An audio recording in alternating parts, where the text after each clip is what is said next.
सबको जय यीशु के। प्रभु का धन्यवाद कि एक बार और उसने मौका दिया है कि हम परमेश्वर के वचन से कुछ बातों को देखें, सीखें और परमेश्वर को महिमा दें।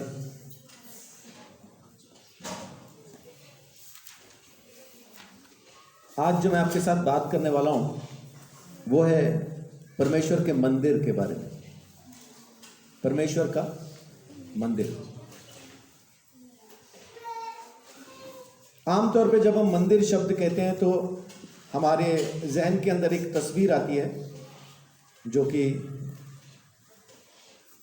ईंट गारे का बना हुआ एक मकान दिखाई देता है जिसे हम मंदिर कह के बुलाते हैं।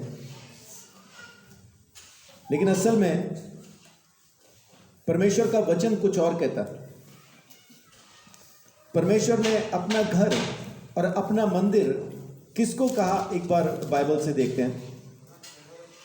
इब्रानियों का खत 3 अध्याय उसकी 6 आयत।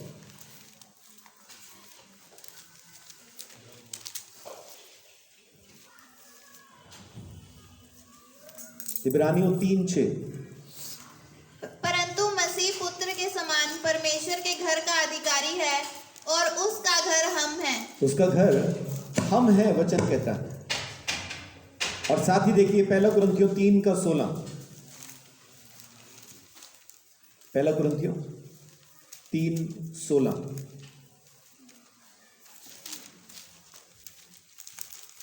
जो लोग वचन सीखने की इच्छा रखते हैं मन के अंदर, जो ये चाहते हैं कि वचन सीखें, ज़रूरी है कि अपने साथ एक डायरी, एक पेन ज़रूर रखें, क्योंकि एक बार सुन लेने से कोई नहीं सीख पाता, मैं भी नहीं सीख पाता।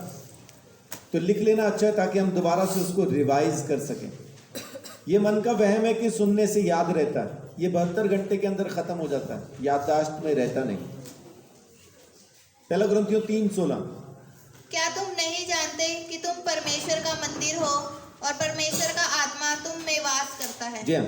अब यहाँ पे हमको बताया, इब्रानियों का खत कहता है कि हम परमेश्वर का घर हैं और कुरिन्थियों के खत में लिखा है कि हम परमेश्वर का मंदिर हैं। तो जब परमेश्वर के मंदिर की बात होती है तो इसका मतलब ईंट गारे के मकान के बारे में बात नहीं हो रही है, बात हो रही है मेरे और आपके बारे में, बात हो रही है हमारे बारे में। यूहन्ना रचित सुसमाचार 1 अध्याय उसकी 14 आयत में लिखा है कि यीशु मसीह देहधारी हुआ और हमारे बीच में आके उसने डेरा किया। यीशु मसीह शरीर में पैदा हुआ।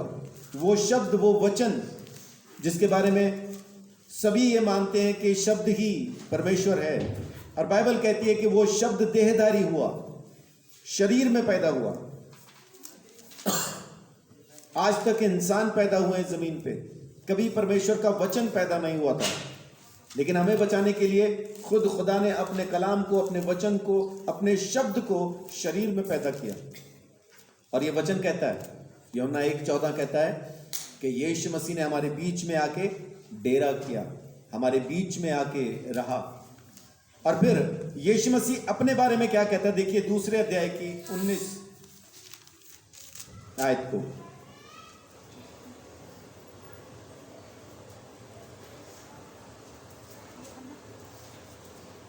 यीशु ने उनको उत्तर दिया, इस मंदिर को ढा दो और मैं इसे 3 दिन में खड़ा कर दूंगा। यीशु मसीह क्या कहता है कि इस मंदिर को ढा दो, मैं इसे 3 दिन में फिर दोबारा से खड़ा कर दूंगा। तो यहाँ पे यीशु मसीह किस मंदिर के बारे में बात कर रहा है, लोगों को एहसास नहीं हुआ, लोगों को धोखा हो गया। वो बोलते हैं इस मंदिर को, उन्होंने सोचा वो सामने जो बिल्डिंग थी उसके बारे में यीशु मसीह बात कर रहा था। यीशु मसीह उस बिल्डिंग के बारे में बात नहीं कर रहा था। लोगों ने उसको कहा 40 साल लगे इसको बनने में, तू 3 दिन के अंदर कैसे खड़ा कर देगा।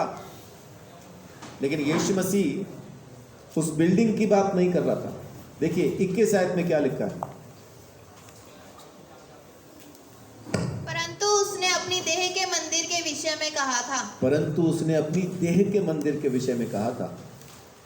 यीशु मसीह इस जमीन के ऊपर पहला मंदिर जो शरीर में पैदा हुआ। आमीन, हालेलुया।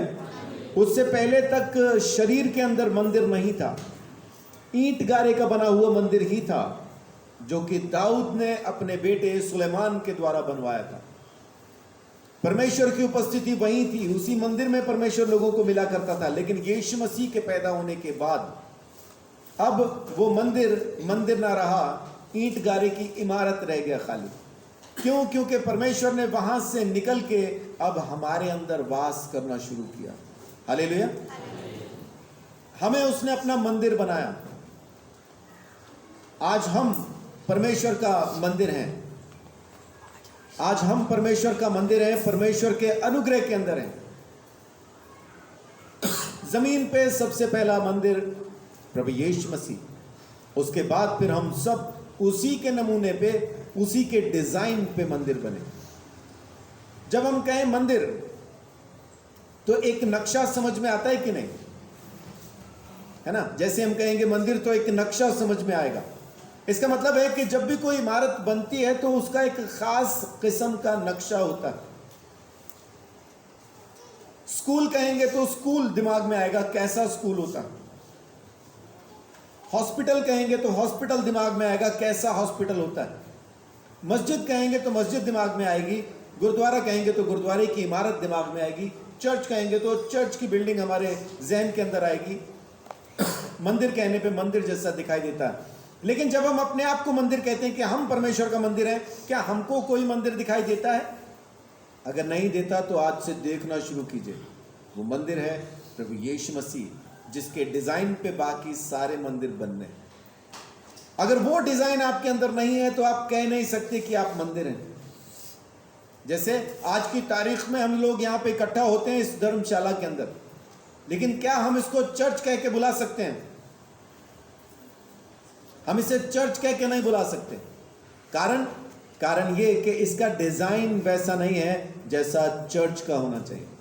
उन्होंने जैसा सोच के बनाया वैसा उन्होंने बनाया है। हम यहाँ इकट्ठा होते जरूर हैं, लेकिन ये जगह चर्च बिल्डिंग नहीं है, धर्मशाला ही है जिसको हमने किराए पे लिया।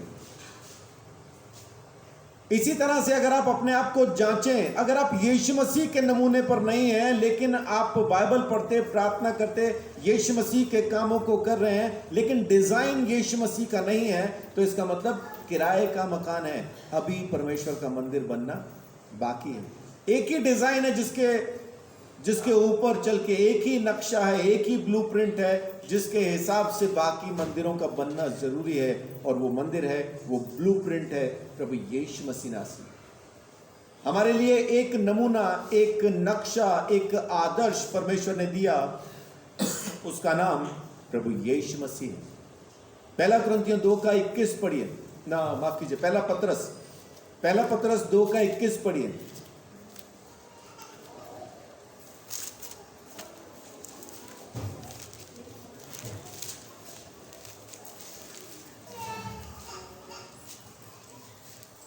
और तुम इसी के लिए बुलाए भी गए हो, क्योंकि मसीह भी तुम्हारे लिए दुख उठाकर तुम्हें एक आदर्श दे गया है। एक आदर्श दे गया है। आदर्श का मतलब क्या होता है? नमूना। उर्दू की बाइबल में जब हम पढ़ेंगे तो वहां पे लिखा होगा नमूना। एक आदर्श दे गया है, एक ढंग दे गया है, एक तरीका दे गया है, एक नक्शा दे गया है किस तरह के मंदिर हमें बनना है। उसी ब्लूप्रिंट के आधार पे जब आप बनाते हैं तो आप मंदिर कहलाते हैं। अगर आपका नक्शा वैसा नहीं जैसा प्रभु यीशु मसीह का था, तो फिर अभी तक आप वो बिल्डिंग बने नहीं जो प्रभु चाहता है कि बन जाए। बहुत से लोग पुराना मकान खरीदते हैं, पुराना मकान खरीदने के बाद क्या करते हैं? उसको ढा देते हैं, तोड़ देते हैं। तोड़ने का कारण क्या है? क्योंकि उनको वो नहीं चाहिए, उनको वहां कुछ और चाहिए। वो अपने नक्शे के हिसाब से उसको बनाते हैं। आज परमेश्वर आपको अपना मंदिर बनाना चाहता है, लेकिन यहां पे जो बिल्डिंग खड़ी है उसको नहीं चाहिए, तो करेगा क्या? वो इसको तोड़ेगा, ढा देगा और नया बनाएगा। आमीन। लेकिन अगर हम ये उसके हाथ में सौंप देंगे तो, आज पता नहीं क्यों जितने लोग मुझे बहुत पहले से, शुरू से, जब से मैं मिनिस्ट्री कर रहा हूं, वो लोग जानते हैं, तो उनको पता है मैंने ये गीत कभी नहीं गाया, प्रभु मुझको बना तो अपना पवित्र स्थान। गाया कभी मैंने नहीं गाया, आज पहली बार गाया। क्यों? क्योंकि जब मैं बाइबल पढ़ रहा था, परमेश्वर ने मुझे ये कहा, ये गीत तुझे गाना है, इसलिए गाया। प्रभु मुझको बना अपना पवित्र स्थान, धोकर शुद्ध कर अपने लहू से। वही करेगा, इस बिल्डिंग को ढाक के वो अपना मंदिर, अपना पवित्र स्थान वही बनाएगा। लेकिन अगर हम उसके हाथ में सौंप देंगे, प्रॉपर्टी के कागज उसके हाथ में दे देंगे, तभी बिल्डिंग बनेगी, नहीं तो बिल्डिंग बन नहीं पाएगी। अनिल मकान बनाने वाला था, क्यों नहीं बना रहे हैं? कागज नहीं दे रहा वो, इसलिए बिल्डिंग नहीं बना रहे। जमीन खरीदी उन्होंने, वापस कर दी, क्यों? क्योंकि वो कागज नहीं दे रहा, रजिस्ट्री नहीं करा रहा। इसका मतलब है कि परमेश्वर ने दाम तो चुका दिया है, लेकिन अगर आप रजिस्ट्री उसके नाम पे नहीं करते हैं तो वो भी बिल्डिंग नहीं बनाएगा, जबरदस्ती नहीं बनाएगा। कागज उसके हाथ में देना जरूरी है, अपने आप को उसके हाथ में, जिसको हम कहते हैं पूरा समर्पण, प्रभु जैसा तू चाहे वैसा। लेकिन इस चीज के लिए बहुत सारी चीजें रुकावट बन जाती, बहुत सारी चीजें रुकावट बनती। लेकिन आज मैं आपके साथ उन रुकावटों या उन चीजों की बात नहीं करने वाला हूं। आज मैं बात करने वाला हूं कि हम मंदिर हैं तो हमें क्या करना और कैसा हमको जीना है। आमीन। इमारत का बन जाना महत्वपूर्ण नहीं है, महत्वपूर्ण है उसका बने रहना। एक संस्था है, ईसाई संस्था है, उसका नाम मैं नहीं लेता क्योंकि अभी मैं YouTube पे भी सुना जाऊंगा तो नाम लेने से वो गलत होता है। तो एक संस्था ने क्या किया, हरियाणा के अंदर, पंजाब के अंदर बहुत सी जगहों पे सस्ती जमीनें खरीद के उस पर चर्च बनाए और छोड़ दिए। चर्च बनाए और ना वहाँ कोई पास्टर, ना कोई संभालने वाला, कोई नहीं। वो खाली बिल्डिंग खड़ी करी और खड़ी करके तस्वीरें खींच के भेज दी, देखो हमने बना दिया, देखो हमने बना दिया। वो रिपोर्ट जो भेजनी थी वो भेज दी उन्होंने। लेकिन बनाए कहाँ पे? जहाँ ज़मीन मिल गई, उजाड़ में, बियाबान में, जहाँ भी मिली बना दिया। कौन देखने आ रहा है? तस्वीरें तो चाहिए उनको, तो बनी हुई बिल्डिंग की तस्वीरें भेज दी उन्होंने, बस उतना ही किया। अब वहाँ पे संभालने वाला कोई नहीं, वहाँ पे उसको चलाने वाला कोई नहीं। तो फिर आखिर में क्या हुआ? वो बिल्डिंग ऐसे ही खाली पड़ी रही। फिर होने क्या लगा? वहाँ पे चरसी, जुआरी, चोर और न जाने कौन कौन, जिनको जगह की ज़रूरत रहती है, वो सब लोग उस जगह पे आने लगे। और जिसको जो जैसा भी उनको गलत काम करने थे वहाँ वो करने लगे। अब वो जगह, वो चर्च उस इलाके के लिए आशीष का कारण है या श्राप का कारण है? कारण क्या? कि जिस काम के लिए उसको बनाया गया था वो उस काम के लिए इस्तेमाल नहीं हो रहा, उसका इस्तेमाल ही कुछ और हो रहा। तो बिल्डिंग का बन जाना महत्वपूर्ण नहीं है, बिल्डिंग का बने रहना महत्वपूर्ण है। लोगों ने बिल्डिंग बना बना के छोड़ दी, लेकिन उसको वैसा इस्तेमाल ना कर पाए, वैसा बना के ना रख सके। उसमें बने रहना बहुत जरूरी है। अब हमारा उदाहरण है प्रभु यीशु मसीह। तो यीशु मसीह कैसे बना रहा है एक बार देखते हैं। यूहन्ना रचित सुसमाचार 6 अध्याय उसकी 38 आयत। यूहन्ना 6 का 38।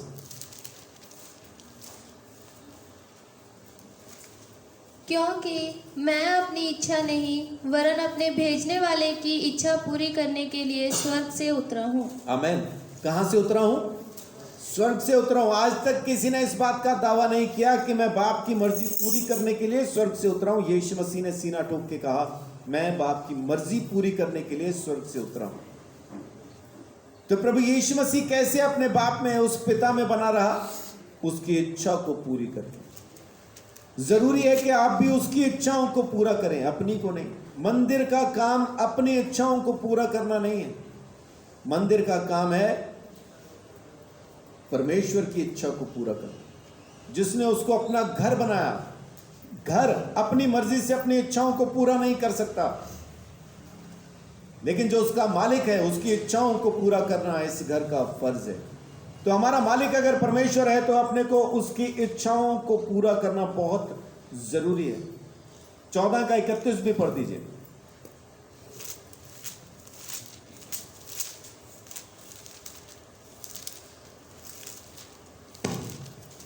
परंतु यह इसलिए होता है कि संसार जाने कि मैं पिता से प्रेम रखता हूँ और जैसे पिता ने मुझे आज्ञा दी है मैं वैसा ही करता हूँ। उठो, यहाँ से चले। अब ये कौन सा टाइम है? यीशु मसीह कह रहा है कि शैतान आने को है, उसका मुझ पे अधिकार नहीं, लेकिन क्योंकि ये क्यों होगा? क्योंकि बाप ने मुझे इसी काम के लिए भेजा है, मरने के लिए भेजा है, इसलिए वो पूरा हो जाएगा। मैं जो करता हूं इसलिए करता हूं क्योंकि मैं बाप की मर्जी को पूरा करना चाहता हूं। जो कहता हूं वो इसलिए कहता हूं क्योंकि बाप ने कहा। तो यीशु मसीह ने वही किया जो बाप ने कहा, यीशु मसीह ने वही कहा जो बाप ने कहा। तो अगर यीशु मसीह अपने अंदर पिता को लिए घूमता था, वो उसका मंदिर, यीशु मसीह परमेश्वर का मंदिर अपने आप को कहता है, तो इसका मतलब क्या है? इसका मतलब है कि पिता यीशु मसीह में वास करता है। पिता यीशु मसीह में वास करता है, इसीलिए वो कहता है कि मैं और बाप एक है, मैं उसका मंदिर हूं, ढा दो इस मंदिर को, मैं इसको तीसरे दिन फिर से खड़ा कर दूंगा। वो कहता है, वो इसलिए अपने आप को परमेश्वर का मंदिर कह पाया क्योंकि उसमें पिता वास करता है। अभी हमने पढ़ा 1 कुरिन्थियों 3:16 में लिखा है, क्या तुम नहीं जानते कि तुम परमेश्वर का मंदिर हो? क्यों? क्योंकि परमेश्वर का आत्मा तुम में वास करता है। अगर परमेश्वर का आत्मा मंदिर में वास करता है तो जरूरी है कि फिर वो मंदिर अपनी नहीं, उस अंदर रहने वाले की इच्छा को पूरी करे। मेरा खुद का, मेरे अपने जहन से, मेरी इस मंदिर का झगड़ा पप्पू से चाहे कितना ही हो जाए, लेकिन ये मंदिर अपनी मर्जी से मुक्का नहीं मार सकता। क्यों नहीं मार सकता? क्योंकि इस मंदिर के अंदर रहने वाला जो है वो पप्पू से प्रेम करता है। अगर मुझ में परमेश्वर का आत्मा, वो पवित्रता का आत्मा, वो सत्य का आत्मा, वो मसीह का आत्मा, वो परमेश्वर का आत्मा वास करता है, तो मैं अपने दुश्मनों से प्रेम कर पाऊंगा। नहीं करता तो दे मुक्का, फिर निकाल दे दूसरा दांत भी, पहले तो पहले ही निकाल दिया।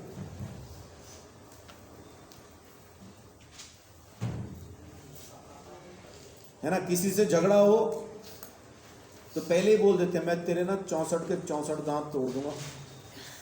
तो जो पास खड़ा था वो कह रहा 32 होते हैं, कह रहा मेरे को पता था तू बीच में आएगा, तेरे पहले गिन लिए मैंने।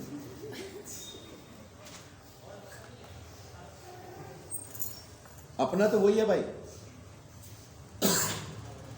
लेकिन अगर मैं परमेश्वर का मंदिर हूं और मुझ में परमेश्वर का आत्मा वास करता है, तो फिर मैं अपनी नहीं, परमेश्वर की, वो जो मेरे अंदर वास करता है, वो जो मालिक है इस मंदिर का, वो जो मालिक है इस घर का, उसकी मर्जी को पूरा करूंगा, अपनी मर्जी को नहीं, परमेश्वर की मर्जी को। आपको आराम से बैठ के सोचना चाहिए, पूछना चाहिए, प्रभु बता तेरी मर्जी क्या है ना। वचन साफ कहता है कि जितना नम्र हो जाओगे, जितना दीन हो जाओगे, जितना उसकी बातों को मानोगे, उतना वो तुम्हारे साथ रहेगा।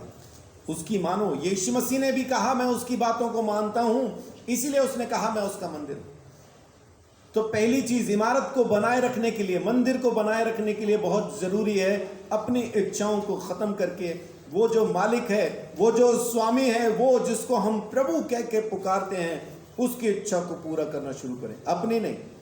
हम अपनी इच्छा उस पर थोप देते हैं, यही चाहिए मुझे, यही चाहिए। यीशु मसीह भी गया था गतसमनी बाग में प्रार्थना करने के लिए।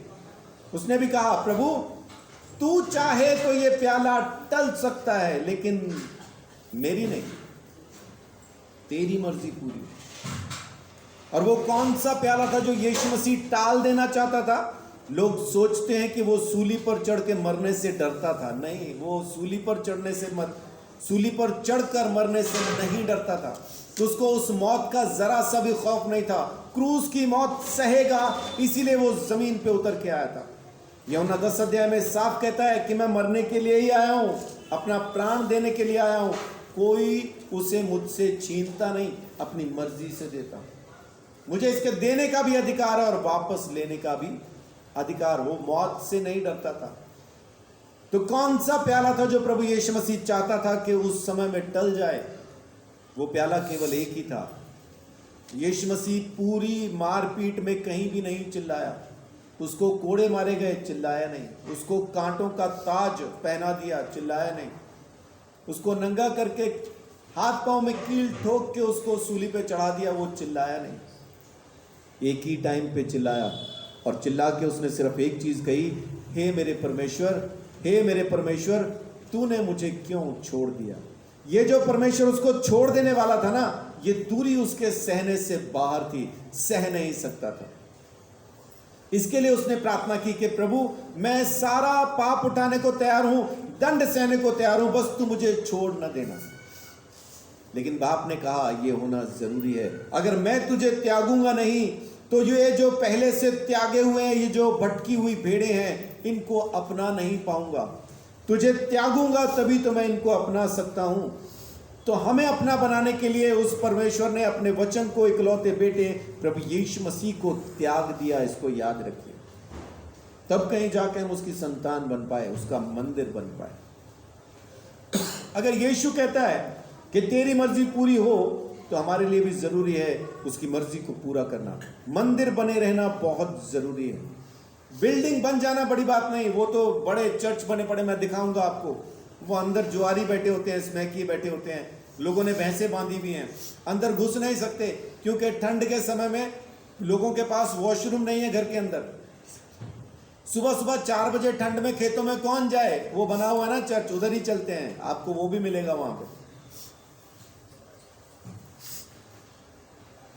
ऐसी बिल्डिंग का कुछ फायदा नहीं, ऐसी बिल्डिंग का, उसका नाम है चर्च, लेकिन उसके अंदर पांव नहीं रखा जाता। दूर से सड़ांध आती है, आप उस चर्च के अंदर एंटर नहीं कर सकते, गंदगी भरी पड़ी है अंदर।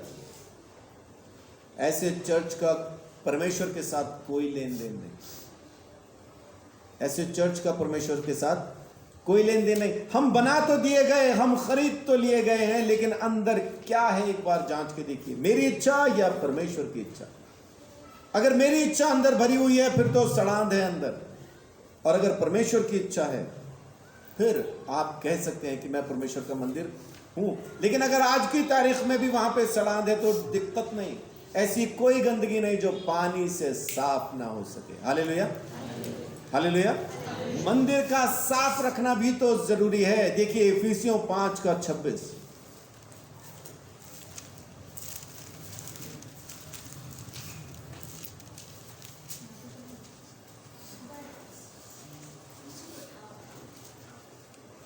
कि उसको वचन के द्वारा जल के स्नान से शुद्ध करके पवित्र बनाए। आमेन। तो पानी क्या है हमारे लिए? पानी क्या है? दोबारा पढ़िए वचन। उसको वचन के द्वारा जल के स्नान से शुद्ध करके पवित्र बनाए। तो जल क्या है? परमेश्वर का वचन। जब तक मंदिर रोज अपने आप को धोएगा नहीं। कितने लोग नहाते हैं? लोग हंस रहे नहाने के नाम पे, मतलब क्या सच में नहीं नहा रहे क्या? भाई मैं तो बगैर नहाए नहीं रह सकता, 28वें दिन खुजली हो जाती है।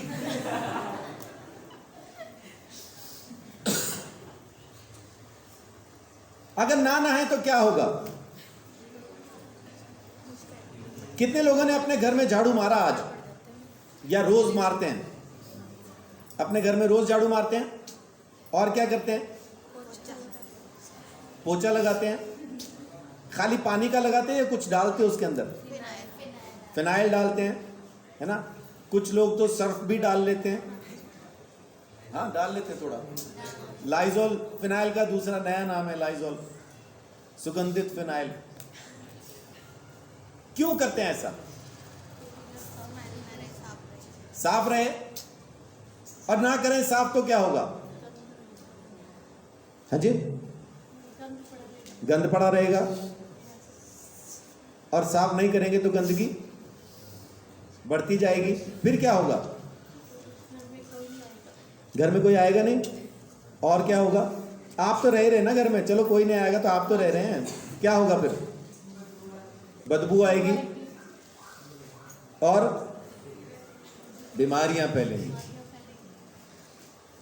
कीड़े मकोड़े, कॉकरोच, छिपकलियां, चूहे, मेंढक, जाले, सब हो जाएगा। क्या ऐसे घर में कोई रहना पसंद करता है? नहीं करता। तो इसका मतलब है कि घर का साफ, रोज साफ होना जरूरी है। मंदिर का भी रोज साफ होना जरूरी है। तो क्या है अपने मंदिर में मारने के लिए झाड़ू पोछा? परमेश्वर का वचन। वो जल जो हमें शुद्ध करता है परमेश्वर का वचन है। मंदिर के लिए बहुत जरूरी है कि रोज अपने आप को परमेश्वर के वचन से शुद्ध करें। दूसरों को बताने के लिए नहीं पढ़ना, दूसरों को बताने के लिए नहीं पढ़ना, अपने लिए पढ़ना है। हम में से कितने लोग हैं जो दूसरों को साफ रखने के लिए नहाते हैं? मैं नहाऊंगा आशीष साफ हो जाएगा, ऐसा है क्या? ऐसा नहीं है। मैं नहाऊंगा तो मैं ही साफ होऊंगा। तो अपने आप को साफ रखने के लिए वचन पढ़ना है, दूसरे को सुनाने के लिए नहीं पढ़ना। छोटे बच्चे मन से आते क्या दौड़ के नहाने के लिए? मैं भी नहाऊंगा, मैं भी नहाऊंगा, आते हैं क्या? क्या करते हैं? नहीं नहाते। फिर क्या करती हैं माएँ? क्या करती हैं? जबरदस्ती है? जबरदस्ती नहलाते हैं। क्यों नहलाते हैं जबरदस्ती बच्चे को? ताकि वो साफ रहे, गंदगी ना हो, बीमार ना हो। तो हम किसकी संतान है? तो भागिए, जितना भागा जाए भागो।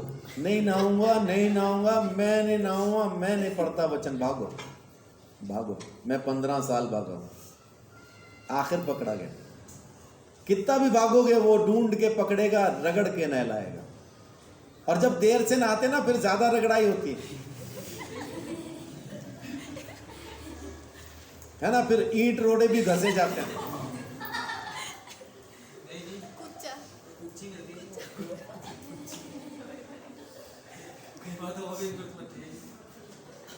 विशाल भाई कह रहे कई बार तो कूचे से रगड़ के नहलाना पड़ता, बर्तन की तरह मांजना पड़ता।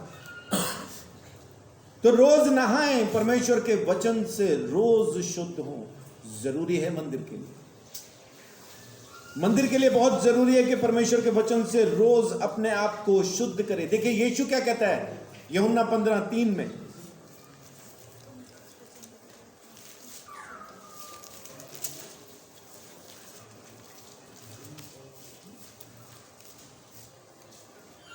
तुम तो उस वचन के कारण जो मैंने तुमसे कहा है शुद्ध हो। जी 17 का 17 भी पढ़िए। तुम तो उस वचन के कारण जो मैंने तुमसे कहा है शुद्ध हो। वचन से शुद्ध हुए हैं। सत्य के द्वारा उन्हें पवित्र कर, तेरा वचन सत्य है। जी हाँ, लेकिन इस वचन को रोकने के लिए पत्थर के मन है लोगों के पास। वचन काम नहीं करता अंदर। वचन पढ़ा पढ़ा पढ़ा पढ़ा, काम ही नहीं कर रहा, काम ही नहीं कर रहा, कुछ फायदा नहीं हो रहा। इसका मतलब है नहाने तो गए लेकिन बरसाती पहन के, रेनकोट पहना हुआ और नहा रहे हैं, कुछ फायदा है उसका? रेनकोट पहन के नहा रहे हैं, साबुन को बिना खोले घस रहे हैं, कुछ होगा? कुछ नहीं होगा। हाँ जी, क्या हो गया? साबुन खत्म नहीं होगा, मैल तो उतर जाएगी। ये वहम पाल लिया हमने कि मैं तो नहा रहा हूं, रोज नहा रहा हूं, लेकिन बरसाती पहन के बिना साबुन खोले रोज नहा रहे हैं। इसका मतलब कि वचन अंदर काम नहीं कर रहा, पत्थर का मन है, पत्थर का हृदय। अब उसके लिए क्या करें? पत्थर को तोड़ना हो तो क्या चाहिए? हाँ जी, हथौड़ा, हथौड़ा चाहिए। हथौड़ा मारेंगे तो पत्थर टूटेगा। तो अब हथौड़ा कहां से लाएं? देखते हैं बाइबल हमें देती क्या हथौड़ा। निकालिए यिर्मयाह 23 अध्याय, यिर्मयाह 23 अध्याय उसकी 29 आयत। यहोवा की यह भी वाणी है कि क्या मेरा वचन आग सा नहीं है फिर क्या वह ऐसा हथौड़ा नहीं जो पत्थर को फोड़ डाले। आमीन। तो परमेश्वर का वचन क्या है? वो हथौड़ा है जो पत्थर के मन को भी तोड़ डालता है।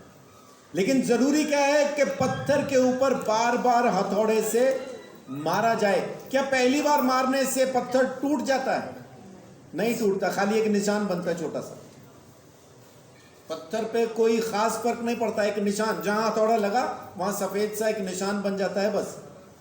लेकिन वहीं पे बार बार मारते रहने से फिर वहां पे दरार आ जाती है, पत्थर टूट जाता है और उसके बाद आगे वो बहुत सारे टुकड़ों में उसको तोड़ा जा सकता है। तो आपके वचन, जो आपका मन है, जो पत्थर का मन है, उसको तोड़ने के लिए भी वचन ही काम करेगा। करने दीजिए इसको काम, रोकना नहीं, वचन पढ़ना छोड़ना नहीं, वचन सुनना छोड़ना नहीं। जो पढ़ना जानते हैं पढ़िए, जो सुनना जानते हैं, यानी जो पढ़ना नहीं जानते वो सुनिए। क्योंकि रोमियो 10:17 में लिखा है, अतः अब विश्वास सुनने से और सुनना मसीह के वचन से होता है। तो पत्थर मिलेगा जब हमें, यानी परमेश्वर का वचन जब काम करेगा तो उस मन को, परमेश्वर का वचन, वो हथौड़ा उस पत्थर के मन को तोड़ डालेगा, नया बना देगा। अब वो पत्थर नहीं रहेगा, टूट जाएगा। किसी जमीन में अगर बहुत सारे पत्थर हों तो पहले अगर उस जमीन से सारे पत्थर बटोर के निकाल दिए जाए, वो जमीन उपजाऊ हो जाती है। लेकिन अगर पत्थरों में बीज बो दिया जाए तो फिर वो उगने नहीं देगा। आपके मन को भी परमेश्वर का वचन ही है जो नम्र करेगा, सॉफ्ट करेगा। और यहां पे क्या लिखा है? क्या मेरा वचन आग नहीं है? लिखा है, पढ़िए तो क्या कहता है? यहोवा की यह भी वाणी है, क्या मेरा वचन आग सा नहीं है? जी, क्या मेरा वचन आग सा नहीं है कि फिर क्या वह ऐसा हथौड़ा नहीं जो पत्थर को फोड़ डाले? जी। तो परमेश्वर का वचन हथौड़ा भी है और परमेश्वर का वचन आग भी है। अगर हमारे मन के अंदर परमेश्वर का वचन नहीं जा रहा, बार बार पढ़ेंगे तो जाने लगेगा। लेकिन कुछ आदतें ऐसी होती हैं जो वचन के खिलाफ होती हैं, जिसको हम छोड़ना नहीं चाहते, जिसको हम कहते हैं कमियां। विशाल भाई जब भी बैठे होते मेरे कान में वही बोलते रहते, गाओ, क्या गाऊं? कमियां।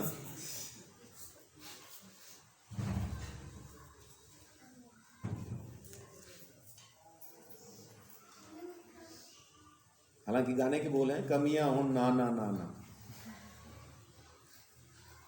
ये कमियां वचन को हमारी जिंदगी में लागू होने से रोकती हैं। क्यों? क्योंकि ये हमारे अंदर मौजूद हैं। ये वो आदतें हैं जिसको मैं गलत नहीं मानता,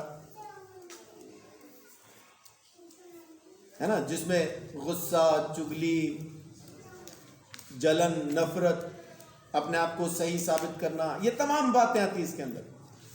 ये हमें लगता है कि मैं सही हूं, मैं गलत नहीं हूं। इन कमियों को दूर करने के लिए परमेश्वर का वचन आग का काम करता है। किसी ने कभी पुराने जेवर को सुनार के पास शुद्ध करते हुए देखा है? पुराना जेवर पिघला के नया बनाएंगे, ऐसा उनको करते हुए देखा कभी? अगर आप देखेंगे ना तो वो पुराने जेवर को आग पे रखते हैं, एक बर्तन में डाल के आग पे रखते हैं, और जैसे जैसे वो गर्म होता जाता है, जेवर गर्म होता है तो वो चटकने लगता है, चट उछलता, फिर वो चट चट चट चट चट चट शुरू होता है, कूदना शुरू होता है। अब ये किस चीज के चटाखे आ रहे हैं? कौन सी चीज है जो चट चट उसको उछाल रही है? उसके अंदर जो कमियां हैं, जिसको हम खोट कहते हैं, जेवर के अंदर का खोट है जो निकल रहा है, और जैसे जैसे खोट निकलता है जेवर कूदता है। निकाल लो, बचा लो यार, कुछ तो रहने दो, थोड़ा सा तो रहने दो। वो कूदता है बर्तन में, चट चट चट, लेकिन जैसे ही उसका सारा खोट खत्म हो जाता है, फिर वो पहले से ज्यादा गर्म हो चुके उस बर्तन के अंदर आराम से बैठ जाता है, फिर पिघल जाता है। और जब पिघल जाता है तो उसको नए आकार में ढाला जा सकता है। और जब वो पिघलता है ना तो वो सोना नहीं रहता, हाँ जी, कुंदन हो जाता, उसको कुंदन कहते हैं, जिसमें कोई खोट नहीं। तो परमेश्वर की वाणी, परमेश्वर का वचन वो आग है जो आपके अंदर से उस खोट को जला के खत्म करती है। लेकिन जब आपका खोट जलता है ना, तब आप भी कूदते हैं, मैं क्यों, मुझे क्यों, मुझे कहा, तुझे बताऊं, मैं आऊं, तू जा, शुरू हो जाता है। जब खोट जलेगा तो इंसान भी नाचेगा। तो नाचो, दिक्कत नहीं, जितना नाचना नाचो, आखिर में शांत होके बैठना ही पड़ेगा। और जिस रोज आप शांत होके बैठ जाएंगे परमेश्वर के वचन में, उस दिन आपको पिघला के वो नया बना देगा। उस दिन आप इस्तेमाल होने के लायक बर्तन बन जाएंगे, तब आप में कोई खोट बाकी ना रहेगा। बिना खोट के बर्तन को परमेश्वर इस्तेमाल करता है, जिसमें खोट है उसका खोट खुद परमेश्वर निकालता है। हमारे लिए जो अच्छी खबर है वो ये है, परमेश्वर कहता है कि मैं तुम्हें मांस कर दे दूंगा, पत्थर का मन निकाल के मांस का नया मन मैं तुम्हें दे दूंगा, जिस पे आज्ञाएं लिखी हैं, मेरी बातें लिखी हैं, मैं तुम्हें दूंगा। आमीन। सो बहुत जरूरी है कि परमेश्वर का वचन, परमेश्वर का मंदिर अपने आप को परमेश्वर के वचन से रोज शुद्ध करे, साफ करे। सख्त मन का मंदिर भी होगा तो परमेश्वर का वचन उसको तोड़ देगा। खोट से भरा हुआ मंदिर भी होगा, परमेश्वर का वचन उसको शुद्ध कर देगा। आमीन। लेकिन जरूरी है कि वचन से धोएं, रोज धोएं। इस फर्श को हर शनिवार को धोया जाता है, साफ किया जाता है। तो क्या ये परमानेंट साफ हो जाता है? नहीं। एक बार गुड्डू ने बोला, अभी धो के तो आए थे, बीच में तो कोई फंक्शन हुआ नहीं, मुझे नहीं लगता है कि वहां पे कोई मिट्टी होगी। लेकिन जब हम संडे को आए तो मिट्टी ने स्वागत किया, तो पता चल गया हर बार धोना जरूरी है। खाली एक बार बीच में ऐसा कोशिश करके एक बार आजमा के देखा, ना धोए तो कुछ फर्क पड़ता है क्या? तो पता चला फर्क तो पड़ता है भाई, मिट्टी मिट्टी हो गई। ऐसा उंगली लगाओ तो पता चलता था बहुत मिट्टी है। अभी भी ये रात का धोया हुआ है, अभी भी उंगली घुमाएंगे तो आपकी उंगली गंदी हो जाएगी। इसका मतलब है लगातार सफाई जरूरी है, लगातार सफाई जरूरी है। जब तक आप मंदिर को शुद्ध ना रखेंगे, साफ ना रखेंगे, परमेश्वर वहां पे प्रवेश नहीं कर पाएगा। और दूसरी बात, मत्ती 21 अध्याय के अंदर यीशु मसीह जब मंदिर में पहुंचा, वहां पे उसने देखा कि कुछ लोगों ने वहां पे लेन देन के लिए पीढ़ियां बिछा रखी हैं, सर्राफ वहां पे बैठे हैं। 12 अध्याय से 21 का 12 आयत से जब आप देखना शुरू करेंगे तो 13 आयत के अंदर प्रभु यीशु मसीह कहता है कि क्या तुम नहीं जानते कि मेरे बाप का घर सब जातियों के लिए प्रार्थना का घर कहलाएगा। तो परमेश्वर का मंदिर क्या कहलाता है? दुआ का घर, प्रार्थना का घर। और अगर मंदिर प्रार्थना नहीं कर रहा तो फिर वो, उसका नाम गलत है, फिर नाम गलत है उसका, फिर वो प्रार्थना का घर नहीं है, फिर वो जरूर किसी ना किसी और चीज का घर तो होगा, लेकिन प्रार्थना का घर नहीं होगा। झगड़े का घर होगा, चुगली का घर होगा, नफरत का घर होगा, जलन का घर होगा, प्रार्थना का घर नहीं होगा। क्योंकि जो प्रार्थना का घर है वो परमेश्वर का घर कहलाता है। मंदिर के लिए बहुत जरूरी है कि वो प्रार्थना करे, परमेश्वर के सामने बैठे। प्रभु यीशु मसीह ने साफ कहा कि मेरे बाप का घर दुआ का घर कहलाएगा, प्रार्थना का घर कहलाएगा। तो हमें वही करना है। लेकिन चिंताएं जो है ना, वो दुआ नहीं करने देती। क्या करें जी, मन नहीं लगता, कर्जा बड़ा है, बीमारी है, भाई की शादी नहीं हो रही, बहन की शादी नहीं हो रही है ना, नौकरी नहीं मिल रही, बच्चा नहीं हो रहा, पता नहीं और क्या क्या है ना, कर्जा है, घर पे किराया आ गया है मकान के लिए, और कहाँ से दें पता नहीं, बिजली का बिल कहाँ से भरेंगे मालूम नहीं, बहुत सारी चीजें, चिंताएं रोकती हैं प्रार्थना करने से, चिंताएं। लेकिन प्रभु यीशु मसीह इसके बारे में क्या कहता है कि अगर चिंताएं बढ़ जाएंगी तो वचन को रोक देंगी, फिर वचन फल नहीं ला पाएगा। लूका 8:14 में लिखा है।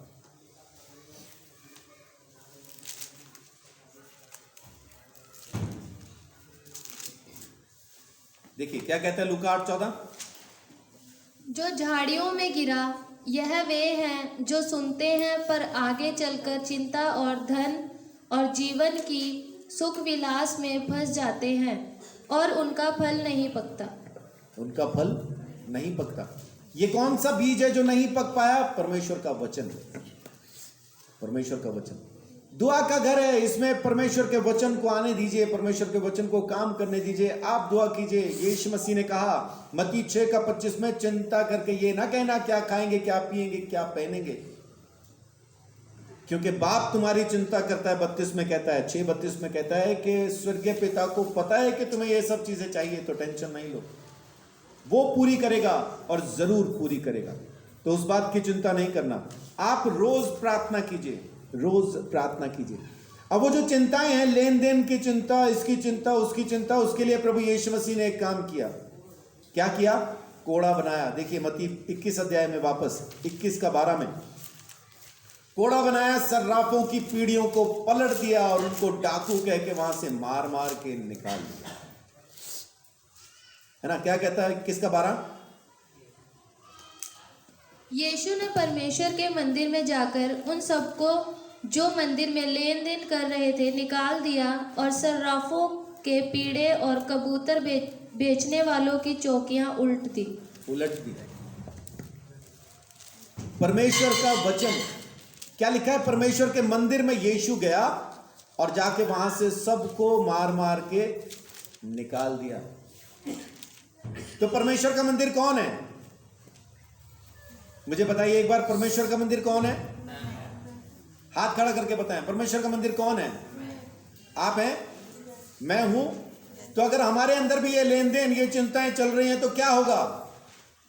यीशु मसीह कोड़ा लेके घुसेगा और मार मार के उनको निकाल देगा। बोलिए आमीन, आमीन। चिंताएं, हर तरह की चिंता, पैसे की चिंता, खाने पीने की चिंता, पहनने ओढ़ने की चिंता, तमाम जरूरतों को यीशु मसीह खुद पूरा करता है। वो कहता है तुम टेंशन ना लो, तुम अपना काम करो। तुम मंदिर हो। किसका मंदिर? परमेश्वर का। किसका घर? परमेश्वर का। आप अपने घर का इंतजाम खुद करते हैं कि कोई दूसरा आके करता है? खुद करते हैं, खुद ही करते हैं। तो आप किसका घर है? परमेश्वर का। अपने घर का इंतजाम वो खुद करेगा या कोई और आके करेगा? खुद ही करेगा। यकीन रखिए, विश्वास कीजिए, वो करेगा। चिंता करने से कुछ नहीं होगा। चिंता करने से खाली बीपी होता है, शुगर होती है, थायराइड होता है, बस यही सब होता है, और कुछ नहीं होता। चिंता करने से आप एक पल ना बढ़ा सकते ना घटा सकते। तो जो काम कर रहे हैं कीजिए बिना चिंता के, बिना चिंता के, क्योंकि आपकी चिंता करने के लिए, आपका ख्याल रखने के लिए कोई है, वो है जिसका आप घर हैं। आमीन। यीशु मसीह खुद इस मंदिर को साफ करता। और जो आखिरी चीज मैं आपको कहना चाहता हूं, मंदिर के अंदर और क्या होता है? अभी थोड़ी देर पहले हम लोग क्या कर रहे थे? यहां पे आराधना, परमेश्वर की महिमा, उसकी स्तुति। तो प्रभु यीशु मसीह भी यही चाहता है, लेकिन चाहता क्या है? कि आत्मा और सच्चाई से। मेरा ख्याल यूहन्ना 4 अध्याय उसकी 24 आयत है, जहां तक मुझे याद है, क्योंकि मैंने लिखा नहीं, मेरे को अभी ध्यान आया इसलिए बोला।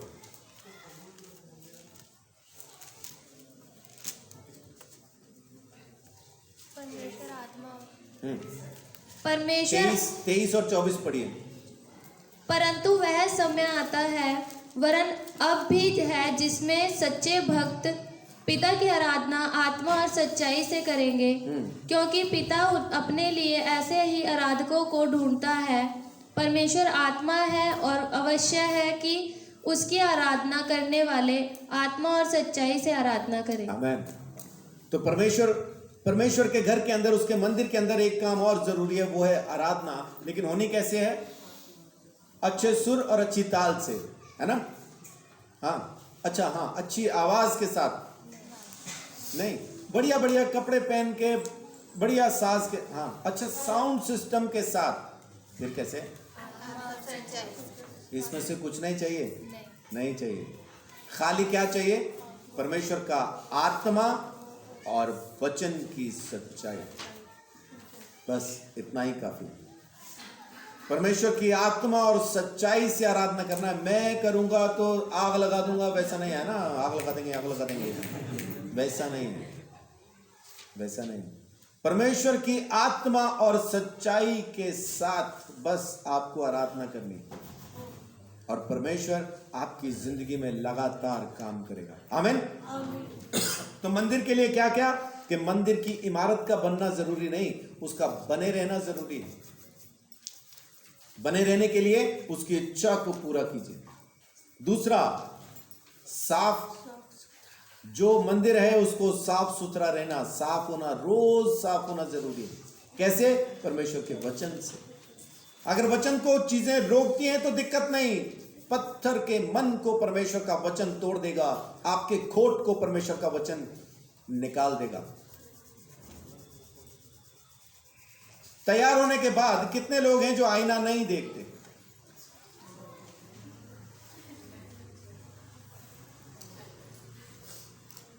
तैयार होने के बाद कितने लोग हैं जो आईना देखते नहीं?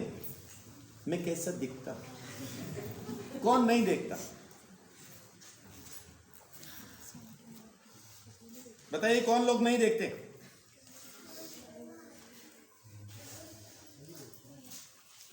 मेरा ख्याल से सिर्फ वो लोग नहीं देखते जिनके पास आंखें नहीं हैं। बाकी तो सब देखते होंगे। आंख ना होना मजबूरी है उनकी, इसलिए नहीं देखते। लेकिन जिनके पास आंखें हैं, कितने लोग हैं जो नहीं देखते? हाँ जी,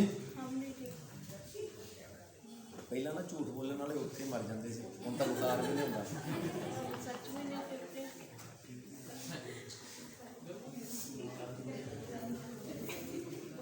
देखिए, याकूब पहला अध्याय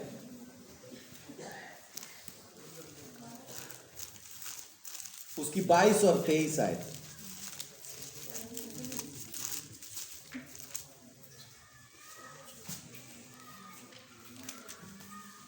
इसलिए सारी मलिनता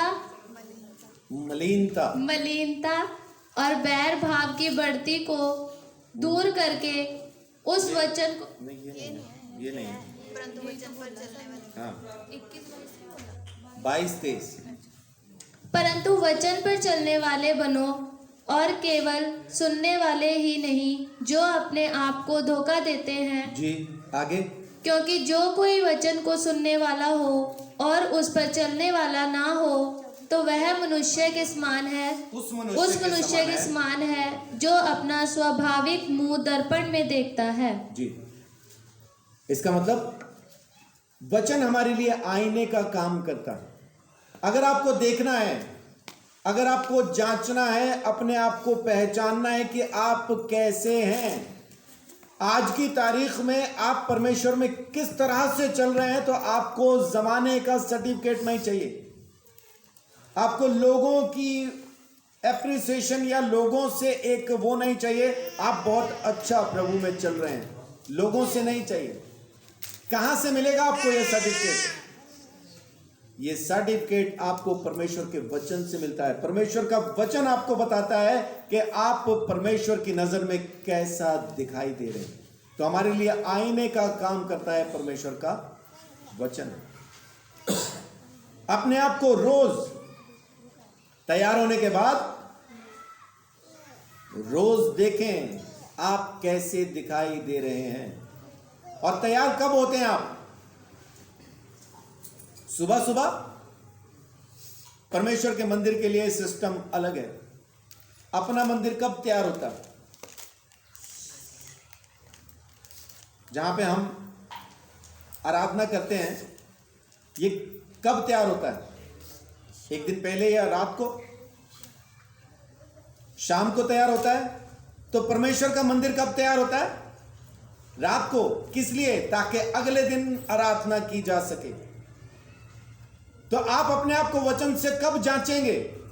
रात को सोने से पहले आज कैसा दिख रहे हैं। वो जो दिन भर में किया है ना, वो दिखेगा आपको आईने में। परमेश्वर का वचन बताएगा आज आप कैसा दिख रहे हैं। बहुत सुंदर। या डरावने, या दो चेहरे वाले, दो रंगी, कैसा दिखाई दे रहे हैं परमेश्वर का वचन बताएगा। तो जरूरी है कि मंदिर रोज रात को परमेश्वर के वचन में अपने आप को निहारे, अपने आप को देखे, क्योंकि परमेश्वर का वचन आपको सही रिपोर्ट देता है। लोग झूठ बोलते हैं, मैं पिछले 5 साल से अपने बारे में झूठ सुनता आ रहा हूं। सर आप बहुत अच्छा गाते हैं, पिछले 5 साल से सुन रहा हूं, मुझे पता है मैं कैसा गाता हूं। अभी गाने के थोड़ा सा पास आया हूं, पहले तो गाने से कोसों दूर था, लेकिन सुनने को मिलता था नहीं आप अच्छा गाते हो। अबे यार सच बोलो, सच बोलो। लोग आपको ऐसा ही कहेंगे। लोगों के कहे से ना तो आप अच्छे हो जाएंगे, ना लोगों के कहने से आप बुरे हो जाएंगे। अपने आप को परमेश्वर के वचन से जांचिए, वचन आपको सही रिपोर्ट देगा आप अच्छे हैं या खराब। और जो वचन कहता है, बहुत ज्यादा आत्मिक बनने की, धार्मिक बनने की जरूरत नहीं, क्योंकि अपन है ही नहीं। 1 नंबर का नालायक मैं, आपका प्रधान, बाकी आप कैसे होंगे लगा लो।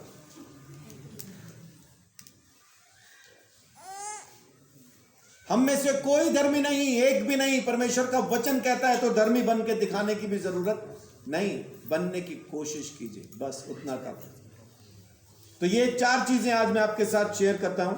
पहला, इमारत का बनना नहीं, उसका बने रहना जरूरी है। बने रहने के लिए उसकी इच्छा में चलना बहुत जरूरी है। नंबर 2, मंदिर का साफ रहना बहुत जरूरी है। परमेश्वर के वचन से साफ करें। जो रुकावट आती है, पत्थर का मन परमेश्वर का वचन तोड़ देगा, हमारे अंदर का खोट परमेश्वर का वचन खत्म कर देगा। तीसरी चीज, परमेश्वर का घर दुआ का घर है, दुआ बंद नहीं होनी चाहिए। चिंताएं उसको रोक ना दें, कोई भी चीज उसको खामोश ना कर दे। यीशु मसीह ने लूका 18:1 में कहा, हर रोज प्रार्थना करने में हियाव न छोड़ना, रोज प्रार्थना करना। लूका 18:1 कहता है रोज प्रार्थना करना। यीशु मसीह ने खुद कहा, यीशु भी समय निकाल के खुद प्रार्थना के लिए निकल जाया करता था। चिंताओं को खत्म करने के लिए प्रभु यीशु मसीह ने कहा, खुद कोड़ा लेके आपके मंदिर के अंदर से वो इनको निकाल बाहर कर देगा, टेंशन नहीं लेना। और चौथी चीज, परमेश्वर आत्मा और सच्चाई से आराधना करने वाले आराधकों की तलाश में आज भी है, आज भी है। क्या वो आप बनना चाहते हैं? कितने लोग परमेश्वर की इस खोज को पूरा कर देना चाहते हैं, जो आत्मा और सच्चाई से आराधना करें? आमीन। आइए मेरे साथ प्रार्थना कीजिए, मेरे साथ दुआ कीजिए।